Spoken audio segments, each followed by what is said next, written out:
안녕하세요. 이번 학기 신학과 인문학을 담당하게 된 김경빈이라고 합니다. 만나 뵙게 돼서 반갑습니다. 강의를 시작하기 앞서서 다시 한번 여러분들께 사과의 말씀을 드립니다. 이건 제가 좀 착각을 해서 제가 목요일로 잘못 알고 있어서 이런 본의 아니게 이런 혼란을 드린 점 다시 한번 여러분들께 죄송하다는 말씀드리고요. 하여튼 그 앞으로는 이런 일이 없도록 최선을 다하겠습니다. 아마 앞으로는 이런 일 없을 겁니다.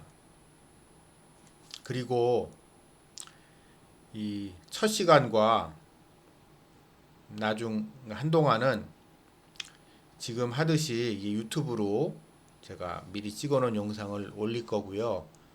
하지만 한 중간고사쯤부터는 이제 좀 줌을 이용해서 여러분들과 실시간으로 이제 만날 수 있는 그런 방법을 해보려고 합니다.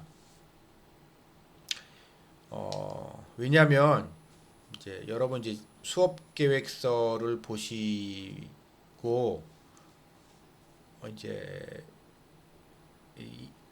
아시겠지만 아, 중간고사 이전까지 다루는 부분은 제가 여러분들에게 이제 이런 식으로 강의식으로 여러분들한테 전달을 해도 크게 여러분들이 이해하시기 어렵지 않은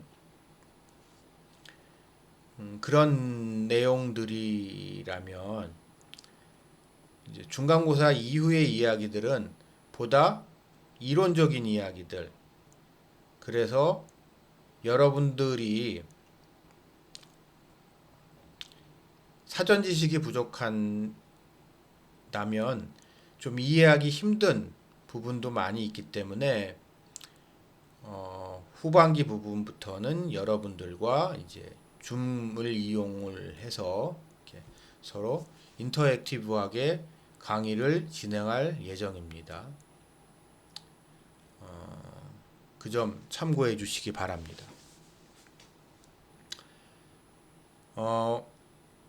제가 이 강의를 이 신학과 인문학이라는 강의를 작년도 이번 2학기 때 처음 강의를 한번 했었습니다. 그래서 제가 강의를 다시 하면서 많은 생각을 했어요. 작년에 했었던 내용들을 다시 살펴보면서 정리를 하면서 다시 정리를 하면서 이 생각 저 생각을 했는데요. 그러다 여러분들과 이제 나눠야 될 부분이, 그러니까 추가되어야 될 부분이 뭔가를 고민을 하다가 제가 내용을 좀 보완을 했습니다. 그리고 이 내용을 보완하다 보니까 이, 제가 이제 뭐 주교재랑 부교재로 하긴 했지만 주교재나 부교재로는 좀 성이 차지 않는 그런 부분이 많아요. 그래서 주교재나 부교재에 대해서는 여러분들이 부담을 갖지 않으셔도 됩니다. 몇몇 학생들이 저한테 연락을 주셨는데 절판이 돼서 구하기 힘들다 제가 이제 추천했던 책들이 그럴 수 있어요. 그럴 거예요. 왜냐하면 제가 여러분들한테 이제 했던 책들이 이게 대중적인 책들이 아니고 수요층이 대단히 한정되어 있는 책들이기 때문에 출판사에서 많이 찍지 않았을 거고 그러니까 그게 시중에서 현실적으로 여러분들이 구하시기 힘드시겠다 싶더라고요. 그래서 제가 그 강의 여러분들이 책이 없으셔도 강의를 들으시는데 불편함이 없으실 수 있도록 제가 강의를 진행할 거고요. 또 여러분들은 제가 강의하는 내용 이 정도 선에서만 알고 계시면 이제 여러분들이 충분하시지 않을까? 아직 학부생이시잖아요, 여러분들은.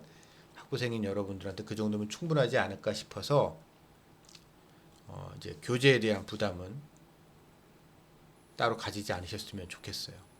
뭐 여러분들이 사서 보시면 더 좋겠지만 뭐 그거 없으셔도 크게 불편하시지 않습니까? 제가 강의를 진행할 예정입니다. 다만 제가 이제 강의 중에 소개해주는 책이 있을 거예요. 그 소개해주는 책과 관련돼서 그 책에 대한 이제 뭐 과제물이 나갈 수 있는데요. 그거 정도만 하시면 되는데 그건 뭐 이렇게 어려운 책들은 아니고 가능하면 전 여러분들이 이 강의를 편하게 들으시고 듣기 대신 좀 많은 생각을 할 수 있는 그런 시간이 여러분들에게 됐으면 하는 바람으로 이 강의를 준비를 했고 그렇게 진행해 나갈 겁니다. 오늘날의 시대는요, 어떠한 정보나 지식이라는 거가 너무 많습니다. 그래서 역설적으로 정보의 가치가 떨어졌어요. 너무 많은 사람이 아니까는요. 그 지식과 정보를 구하기가 너무 쉬워졌습니다. 그래서 그 지식을 아는 것 그 자체의 가치는 과거에 비해서 비교할 수 없을 정도로 낮아졌습니다. 그러면 기 때문에 지금 이 시점에게 여러분들과 저에게 요구되는 것은 그 지식 내진 정보 그 자체가 아니라 그것을 어떻게 이해하고 어떻게 활용하고 어떻게 적용하는가라는 문제가 우리에게 주어져 있어요. 그렇기 때문에 저는요, 그 지식 전달 그 자체보다는 그 지식을 제가 여러분들한테 전달한 내용이 여러분들의 생각과 이런 것에 영향을 미치고 여러분들이 한 번 더 생각하고 스스로 판단해가는 그런 시간을 여러분들에게 주려고 저는 이 강의를 진행을 하거든요. 그러니까 그 점 여러분들 참고해 주시기 바랍니다. 더욱이 이런 점, 그러니까 정보 자체, 지식 자체가 의 의미과 가치가 떨어진 거는 이 여러분들과 제가 공부하고 있는 신학이라는 분야에 있어서도 그다음 되게 더 커졌습니다.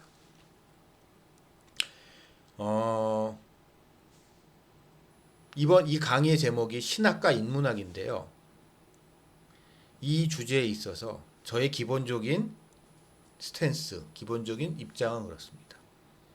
우리 광의적인 좀 넓게 봤을 때 그리고 학문의 세계에서 보다 보편적으로 통용되는 기준으로 놓고 봤을 때 신학은 인문학입니다. 그렇죠? 그러니까 어찌 보면 신학과 인문학이라는 말 자체가 논리적으로 모순이 될 수도 있어요. 왜냐하면 대칭적이지 않기 때문이죠. 마치 이런 거죠. 화학과 과학, 물리와 과학, 영어와 외국어, 뭐 이런 식으로 아주 엄밀하게 논리적으로 봤을 때는 신학과 인문학은 대칭적이지가 않습니다. 그러나 우리는 신학교라는 공간에서 신학을 공부하는 좀 특수한 사람들입니다. 제가 이 학교에 와서 강의를 하기 전엔 일반 대학에서 강의를 했었어요. 제가 왜 이런 스탠스를 취하냐면 제가 좀 제 개인적인 설명을 드리면 저는 제가 원래 강의하던 곳이 신학교가 아니었고 일반 대학에서 기독교와 관련된 부분을 강의를 했었습니다. 전 원래. 그러다 보니까 그 과정에서 제가 이제 고민했던 부분, 그리고 그거에 대한 지금까지의 저 입장은 교회라는 특수한 공간, 신학교라는 구별된 공간, 예수 그리스도를 주로 고백하는 여러분과 저 같은 택함 받은 백성들 사이에서는 너무 당연한 이야기지만 그 테두리를 벗어나게 되면 전혀 다른 언어를 사용하게 됩니다. 그렇죠? 전 이제 그런 과정을 겪으면서 신학이란 무엇인가에 대해서 고민을 좀 그러니까 일반적인 신학을 공부하시는 분들과는 달리 좀 다른 고민을 하게 됐고, 그 과정에서 좀 보편성, 신학이라는 거 가져가야 되는 보편성이라는 부분에 대해서 고민을 했고, 그 보편성이라는 고민을 해결하기 위해서는 결국 신학이라는 학문의 하위 카테고리라고 할 수 있는 인문학이라는 분야에 대해서 좀 더 많은 관심을 가지고 이 인문학적인 접근을 가지고 신학을 해야겠다. 그런 생각을 많이 하게 됐고, 그래서 그 이후에 지금까지 그런 스탠스를 가지고 신학을 공부했습니다. 그래서 제가 강의하는 내용들이 아주 성경 중심적인, 아주 전통적인 신학을 해오셨던 분들 입장에서는 조금 불편할 수도 있고 좀 낯설을 수도 있어요. 하지만 저는 개인적으로 저의 삶 속에서의 저의 경험에서는 이럴 필요가 있고 이것이 최선이다라고 생각해서 이런 식으로 해왔습니다. 이 점 염두해 주시고 저의 강의를 좀 앞으로 계속 따라와 주시면 좋겠어요. 그렇다면 우리가 신학이라는 학문을 인문학의 하나다, 인문학의 한 분야로서 다른 인문학에 있는 분야와의 관계 속에서 이해를 한다 그러면 우리가 인문학 전체가 처해져 있는 상황에 대해서 한번 고민해 볼 필요가 있습니다.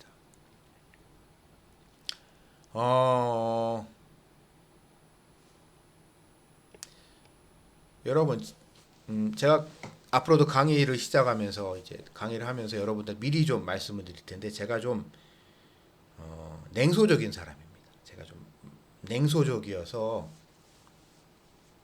그리고 자아 비판적인 사람입니다. 그러니까 냉소가 타인에 대한 냉소도 있지만 제 자신에 대한 냉소도 좀 강한 사람이다 보니까 자아 비판에 있어서 아주 철저한 사람이거든요. 그렇다면 점에서 제가 공부한 신학과 저희가 몸담고 있는 이 인문학이라는 부분에 대해서 현실적으로 아주 냉정하게 자아 비판을 해보면 인문학은 위기의 시대입니다. 신학도 위기의 시대고요. 제가 여러분들께 근데 참고로 말씀드리면 저는 원래 신학을 공부했던 사람이 아닙니다. 저는 대학에서는 원래 경영학을 공부했고 대학을 졸업하고 난 다음에 10년 정도 사회생활을 하면서 그냥 일반적인 직장인 생활 하다가 뭐 사업하겠다고 나와서 개인 사업도 좀 해보고 이랬던 사람이 나중에 한 10년 좀 대학교 졸업하고 10년 지나서 뒤늦게 신학이라는 것에 관심이 있어서 공부를 하다가 보니까 지금 이 자리까지 온 사람이거든요. 그러니까 인문학을 공부하는 사람과 다른 학문을 공부한 사람, 더군다나 제가 경영학을 공부했고 경영학을 공부한 이후에 직장 생활을 IT 쪽에서 일을 했었기 때문에 저는 이제 엔지니어는 아니지만 그런 세일즈, 아니 테크놀로지 세일즈 같은 걸 하던 사람이기 때문에 이제 그쪽과 이게 우리 인문학을 공부한 사람의 처지를 비교해 보게 되면 참 불쌍합니다. 그러니까 제가 이제 여러분들 이게 변명이 아니라 이렇게 여러분들한테 강의가 늦어지게 되고 이렇게 되는 이유 중에 하나가 다 이런 이 시대의 모습과 관련이 없다고 할 수는 없습니다.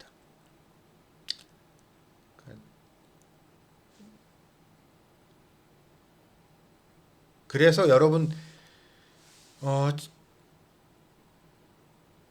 이제 그런 세상적인 것과는 좀 거리가 먼 신학이라는 학문을 하고 있기 때문에 좀 적당치 않을 수 있지만 애초에 그런 세상적인 성공, 부귀영화와는 좀 거리가 먼 삶을 살 준비, 각오가 되신 분들이 신학을 하게 되잖아요. 아마 신학교라는 걸. 만약에 여러분들이 아주 세속적인 평범한 사람이게 되면은 여러분이 비록 교회를 다녔을지라도 이제 고등학교를 졸업하고 우리 학교에 입학하기 전에 마음이 불편하셨겠죠. 그러나 그런 부분에 있어서 마음의 각오가 돼 있기 때문에 우리 학교에 오신 거기 때문에 여러분들은 그런 면에서 어느 정도는 대비가 돼 있을 수 있지만 그렇지 않은 경우 대부분 이제 문과생들, 문과 출신들, 인문학을 공부한 사람들의 현실은 매우 비참합니다.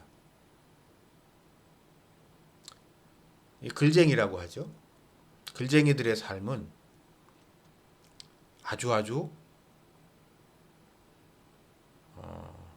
힘들어요. 정말 먹고 살기 힘듭니다.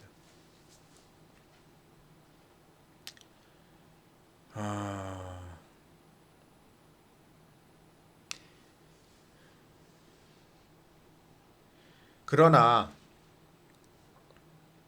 그럼에도 불구하고 그리고 그 중에서도 더군다나 신학은 더 뭐라고 표현을 해야 되나요?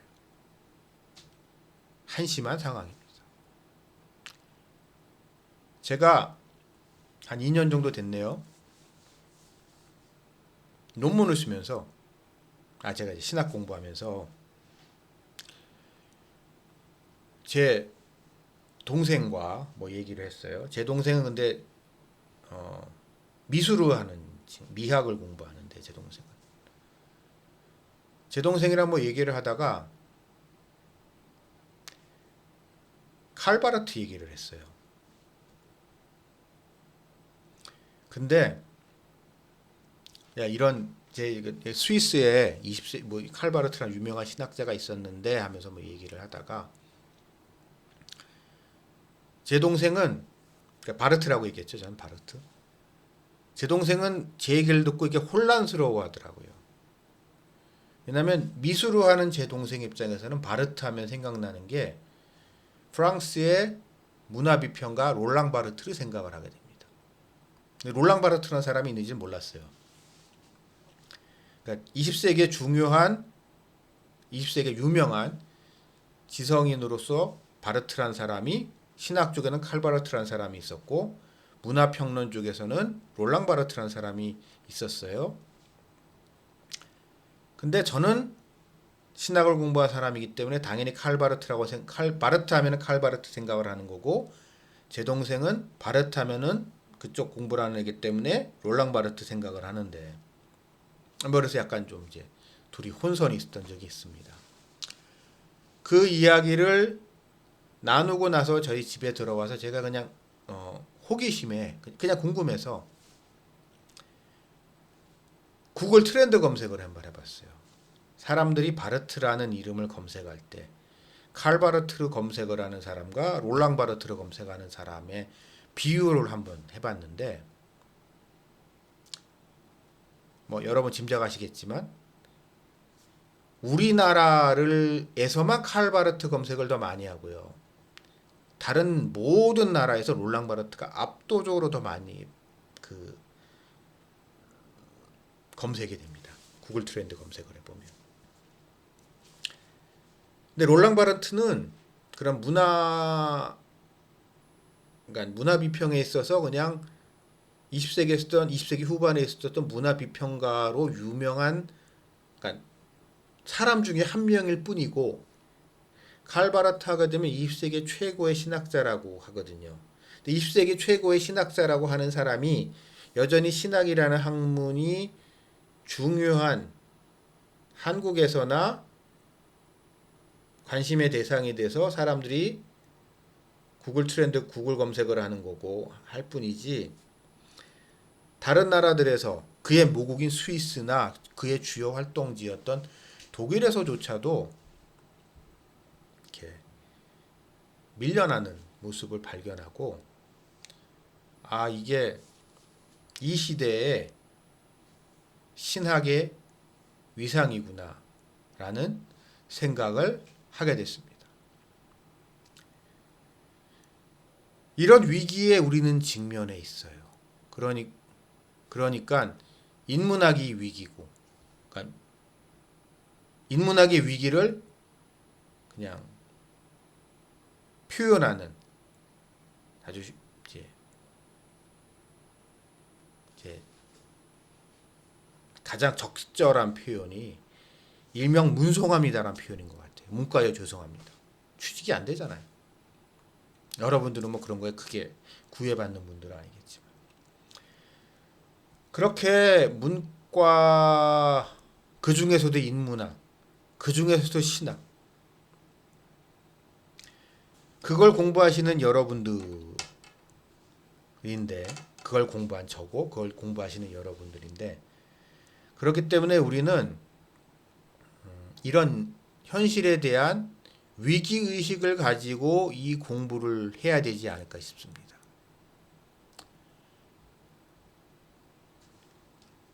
불과 20년 전, 30년 전만 해도 신학을 공부하는 사람들이 그리고 신학을 공부하고 난 다음에 받게 되는 대우, 대접이 지금과는 비교도 안 됐었죠. 근데 점점 추락했고 지금도 추락하고 있고 그럽니다. 그렇다면 여러분들이 한 번쯤은 고민해 봐야 되는 부분이 그럼에도 불구하고 나는 왜 이것을 공부해야 하는가? 난 이걸 왜 공부하는가에 대한 조금 고민을 해보시길 바랍니다. 그런 고민을 가지고 이 강의를 계속 저와 같이 해나가 주셨으면 하는 그런 바람이 있습니다. 신학이란 게 뭘까요? 그러면 신학을 왜 공부해야 될까요? 라는 원초적인 질문에서부터 저는 이 강의를 시작하고자 합니다. 그리고 그 결론을 가지고 결론과 함께 그럼 이번 한 학기 동안 다뤄야 될 인문학과의 관계는 과연 무엇인가 라는 이야기를 계속 이어서 두 번째 시간부터 진행하겠습니다. 잠시 후에 찾아뵙겠습니다.